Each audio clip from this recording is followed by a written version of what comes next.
Ili swala la dabi watuachie sisi huku mtani, sisi tutapambana nao. Wala msemaji wetu Ahmed Ally wala asidili nao wala asimjibu chochote. Manara tutadili naye sisi. Sisi ndio maana tunamwambia hatutaki chokochoko. Na swala la kumgombanisha Karia na watu wa Bongo Movie au kumgombanisha na watu wengine, watu wa mpira, aachane na hilo swala. Sio swala zuri kimpira. Alilete afya katika mpira wetu wa Tanzania. Tunachomwambia bwana Manara aachane na chokochoko. Sawa aachane na chokochoko kwa sababu kwanza yeye ameshazungumza mambo mengi. Lakini hamna mtu alodili naye, hamna mtu anemkumbusha. Huyu Manara alishazungumza kabisa kwamba mimi nikivaa, ukiniona nimevaa jezi ya Yanga, basi labda niwe maiti, labda niwe nimezikwa, nimekufa. Sasa je, sasa hivi yuko Yanga amekufa? Hakuna mtu alomgusa. Mbona tunamwacha? Alishazungumza mambo mengi tu ya ajabu ajabu. Juzi kati hapa kuna mwalimu wa shule gani sijui kwa amejitokeza, wanadai hela za watoto, aliwaahidi watoto kwenye mahafali kwamba atawapa milioni moja wakipanda division 1. Wamepata watoto 34, anatakiwa apeleke 34 milioni. Wale nani Wasafi aliwaahidi pale kwamba atawapa milioni moja kwamba Yanga kama hajaifunga Simba kuanzia goli 4. Alizipeleka hizo hela. Kwa hiyo anazungumza vitu vingi. Kwa hiyo ndio maana nawaambia Watanzania tuachane na maneno ya Manara, tuachane na propaganda zake kwa sababu ni bingwa wa propaganda. Ili tuujenge mpira wetu kwa sababu mpira wetu hapa ulipofikia sasa hivi uko katika level ya juu. Leo timu ya taifa inacheza kwa ushindani. Tunakwenda Morocco, tunafungwa goli 2 na wakati zamani unaenda kule yani tunaenda na kapu kabisa, turudi na goli 6 au 5 au ngapi. Lakini leo timu inaenda ina compete, inashindana. Unacheza na timu ambayo imecheza nusu finali ya kombe la dunia msimu wa 22 lakini wanakufunga goli 2 tena kwa ushindani. Sasa wewe unataka nini? Timu imefuzu AFCON, tumemfunga Guinea ambaye miaka yote misimu 8 mfululizo yeye anafuzu kwenda AFCON, lakini leo Tanzania anamwambia Guinea wewe uende, tunaenda sisi. Sasa wewe unamtaka Karia wa nini? Au unaitaka bodi ya ligi ya nini? Kwa sababu ili tuwe na timu ya taifa bora, maana yake ligi yetu iwe bora. Na ndio maana leo CAF anaipa renki timu yetu na ligi yetu nafasi ya 6. Ina maana CAF wamekosea. Wewe unatuambia ligi yetu na madudu sio nini, bodi ya ligi haifai, sio haifai nini? Wewe mbona ulipokuwa unachukua ubingwa wao ukiyazungumza ulikuwa uyaoni? Kwa hiyo atuachie ligi yetu. Tunajua Karia ameitoa wapi ligi. Ligi ilikuwa nafasi ya 100 na Karia na Simba wamefanya kazi kubwa kuitoa ligi huko iliko mpaka inakuja kufikia hapa ilipo. Ni Karia na Simba. Yanga yupo. Yanga kaja kuingia hapa timu ligi tayari iko kwenye 10 bora. Simba ndio mwanzo. Msimu wa kuanzia 18 19 Simba ndio chanzo cha kuifanya hii ligi itoke kwenye 104 mpaka kuja kufikia kwenye 10 bora. Ni Simba Sports Club. Kwani Yanga sikaingia finali juzi tu hapo.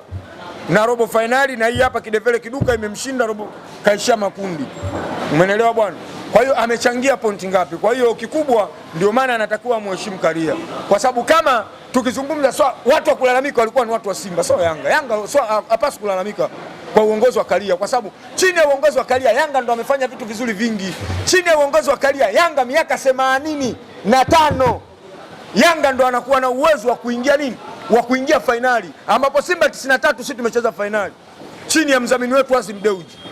Umeelewa? Swala la kuingia makundi na kukompiti Yanga mara ya mwisho 98 tena baada ya kusaidiwa wachezaji watatu na Simba. Simba na Yanga tulikuwa tuna uadui kama wanauleta yeye huyu. Simba tulikuwa tunasaidiana na Yanga. Watu walikuwa wanabakia kwenye utani wa jadi tu. Yanga 98 anaazimu wachezaji. Tatizo hao watoto wa sasa hivi hao walioipenda Yanga ya GSM ndio wenye matatizo.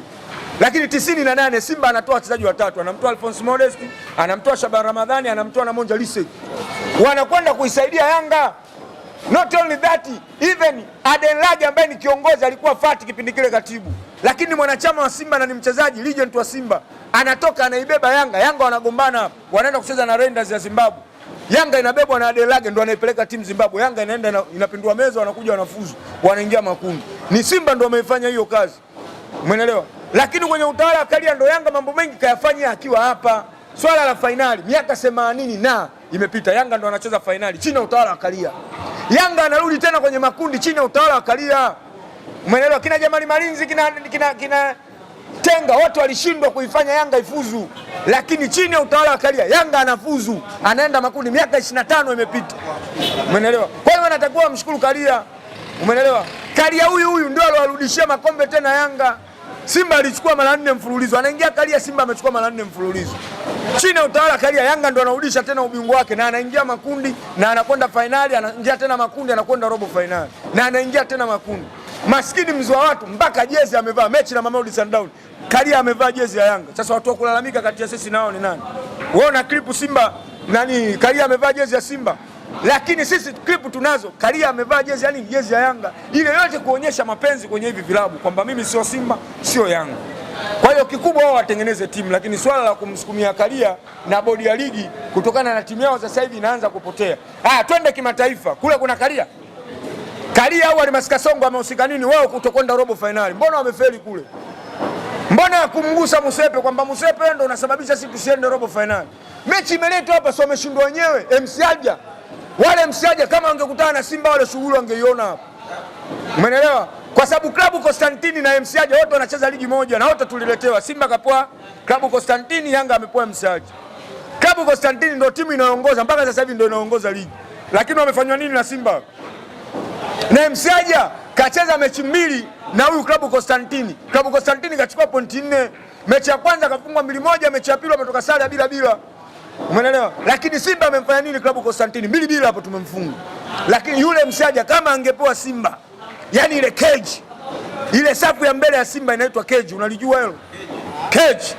Wao wana mapu ilo futika sasa hivi. Wana mapu ambayo imefutika ambayo mchoraji mwenyewe hayupo. Kurudia maandishi yale sasa hivi hawawezi.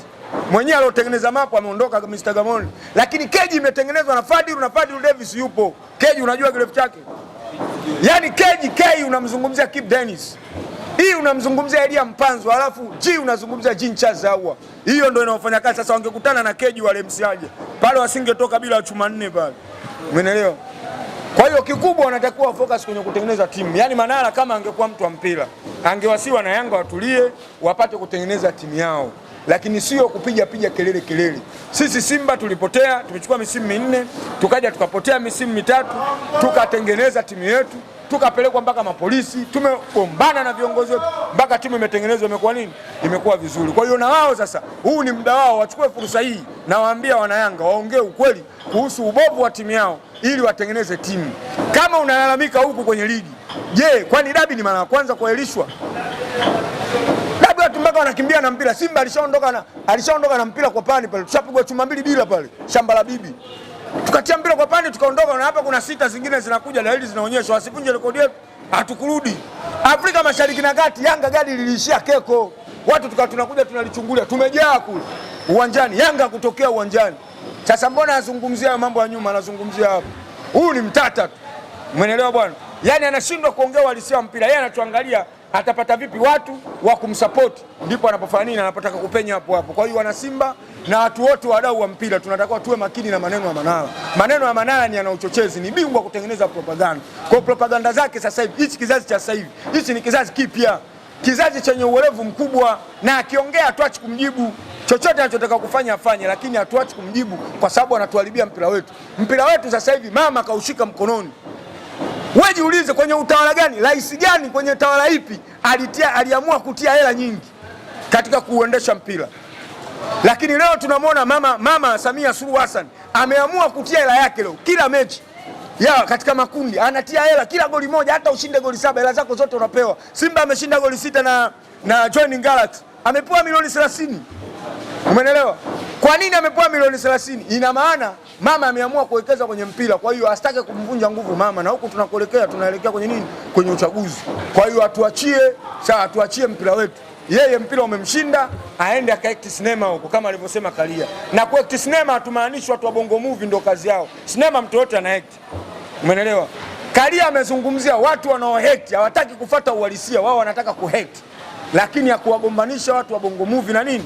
Na chama cha mpira, kwa sababu chama cha mpira kinawategemea watu wa Bongo Movie na watu wa Bongo Movie wanategemea nini? Watu wa mpira. Hayo ndio maisha yetu. Kwa hiyo achane na hiyo biashara.